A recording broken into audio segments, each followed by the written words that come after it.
Hello viewers and welcome back to law Chakra. अब जो देश में दिल्ली इलेक्शंस के रिजल्ट की हलचल थोड़ी ही कम हुई थी, वहीं एक दूसरा मुद्दा वापस से हाईलाइटेड हो गया है जो कि इंडिया के सेक्युलर फैब्रिक को खतरे में डाल सकता है। तो दोस्तों, भारत एक सेक्युलर देश है जहां हर धर्म को बराबरी का हक मिला हुआ है, लेकिन जब बात आती है रिलीजियस डोनेशंस और उनके मैनेजमेंट की, तो हर रिलीजन का एक अलग सेट ऑफ रूल्स आता है। यहाँ आप समझ गए होंगे कि बात जुड़ी है वक्फ बोर्ड से और उसके ऊपर लगाए जा रहे क्वेश्चंस की।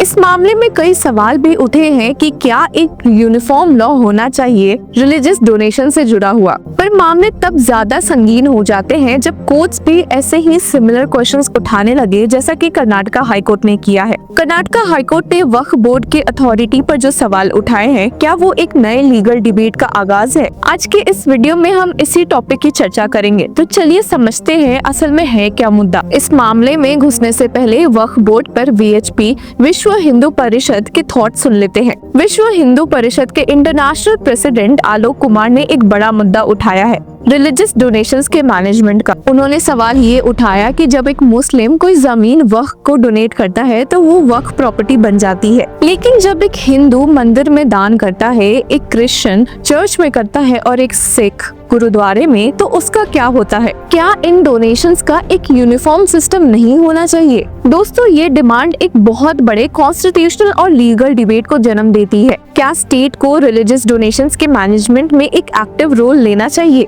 या फिर ये सवाल है रिलीजियस ऑटोनॉमी का? यूनिफॉर्मिटी से ट्रांसपेरेंसी तो बढ़ेगी, लेकिन क्या ये रिलीजियस फ्रीडम के खिलाफ होगा? ये एक इम्पोर्टेंट सवाल हमारे सामने आ चुका है। अब चलते हैं दूसरे लीगल डेवलपमेंट की तरफ जो हमें कर्नाटका हाईकोर्ट में देखने को मिला। कर्नाटका हाईकोर्ट ने वक्फ बोर्ड की अथॉरिटी पर सवाल उठाए हैं। ये मैटर एक पब्लिक इंटरेस्ट लिटिगेशन के थ्रू कोर्ट के सामने आया, जहाँ पिटिशनर आलम पाशा ने उस गवर्नमेंट ऑर्डर को चैलेंज किया है which was passed under secretary of the minority Waqf and Haj department of the state government कि वक्फ बोर्ड को मुस्लिम कपल्स के लिए मैरिज और डिवोर्स सर्टिफिकेट्स इशू करने का कोई लीगल अधिकार है। आपको बता दें कि ये गवर्नमेंट ऑर्डर अगस्त 30, 2023 को इशू हुआ था, which authorized the Waqf board and its district officers to issue marriage certificates to Muslim couples। अब इस मामले की हियरिंग जो कि bench of chief justice NV Anjaria और जस्टिस एमआई अरुण के सामने हो रही थी, ने कहा कि वक्फ एक्ट मूवेबल और इमूवेबल प्रॉपर्टी से डील करता है, लेकिन उसमें मैरिज और डिवोर्स के रिकॉर्ड्स मेंटेन करने का कोई प्रोविजन नहीं है। तो फिर ये अथॉरिटी कैसे मिली?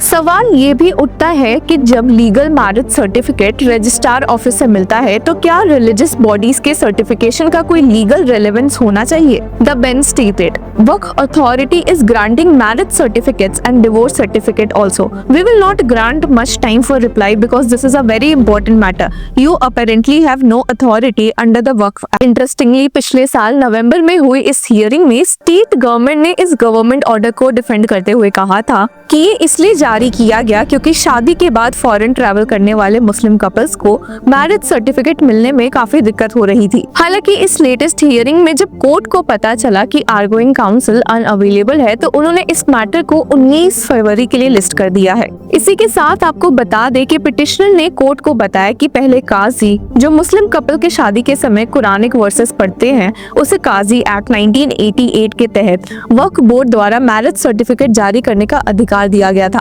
लेकिन ये एक्ट 2013 में रद्द कर दिया गया और उसके बाद राज्य सरकार ने एक गवर्नमेंट ऑर्डर जारी करके वक्फ बोर्ड को मैरिज सर्टिफिकेट इशू करने का अधिकार दिया। The plea states that the Waqf act deals only with movable and immovable properties and there is no provision under the act authorising Waqf board officials to issue or deal with marriage certificates. इसी के साथ आपको ध्यान ही होगा कि joint parliamentary committee जिसके पास वक्फ amendment bill review करने के लिए भेजा गया था, उसे इसने पास कर दिया है और जो कि जल्द पार्लियामेंट सेशन के दौरान टेबल हो सकता है। इस मामले में JPC chairman BJP MP Jagdambika Pal की कई बातें सुन लेते हैं। लोकतांत्रिक ढंग से बैठक हुई और कल जो सरकार द्वारा वक्फ के 1995 के बिल में संशोधन आया था, उस संशोधन को जेपीसी को रेफर किया था, जिसमें पिछले 6 महीने से हमने लगातार राज्यों का दौरा, चाहे महाराष्ट्र हो, गुजरात हो, तमिलनाडु हो, कर्नाटका, तेलंगाना, उड़ीसा, असम, वेस्ट बंगाल, बिहार, यूपी, दिल्ली में 36 बैठकें किया और तमाम स्टेक होल्डर्स के साथ, स्टेट गवर्नमेंट के ऑफिशियल साथ, Waqf board, Shia Waqf board, Sunni Waqf board, minority commission, Islamic scholars, professors, retired जजेज, लायर्स, हाई कोर्ट्स के, सुप्रीम कोर्ट के, सबसे मिले। अब उस पे कल की जो बैठक थी, उस 44 क्लाजेज पे या संशोधन पे हमने माननीय सांसदों से एक संशोधन मांगे थे, क्योंकि वही एक प्रक्रिया होती है। तो उसमें संशोधन आए थे और एक एक संशोधन को प्रस्तुत करने का अवसर हमने सभी सदस्य को दिया। आज जो आरोप भी लगा रहे हैं, चाहे कल्याण बनर्जी हो और चाहे ए राजा हो और चाहे अन्य हो कि साहब हमको बोलने का अवसर नहीं दिया, उनसे हमने एक एक संशोधन पे प्रस्तुत करने के लिए कहा।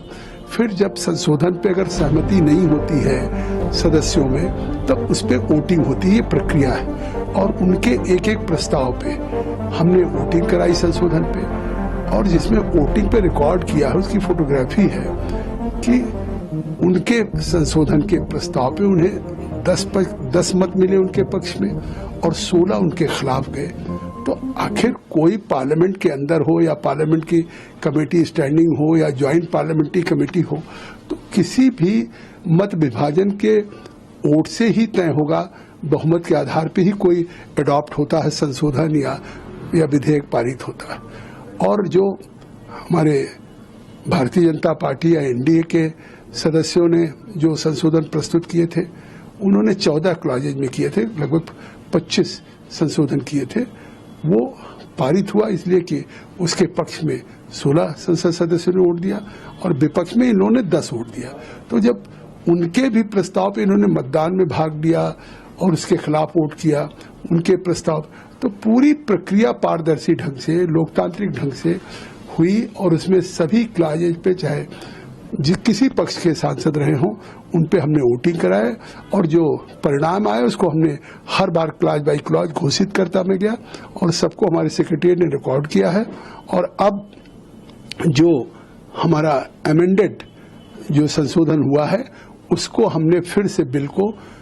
तो दोस्तों, 2 बड़े लीगल डेवलपमेंट पर हमने बात की है। एक तरफ रिलीजियस डोनेशंस के लिए एक यूनिफॉर्म लॉ की डिमांड और दूसरी तरफ कर्नाटका हाईकोर्ट का वक्फ बोर्ड के पावर्स पर सवाल उठाना। आपको क्या लगता है कि क्या रिलीजियस डोनेशंस के लिए एक यूनिफॉर्म लॉ होना चाहिए? क्या आपको लगता है कि वक्फ बोर्ड के पास मैरिज और डिवोर्स रिलेटेड डॉक्यूमेंट्स संभालने की अथॉरिटी होनी चाहिए? अपने व्यूज हमें कमेंट सेक्शन में बताएं और तब तक के लिए कीप फॉलोइंग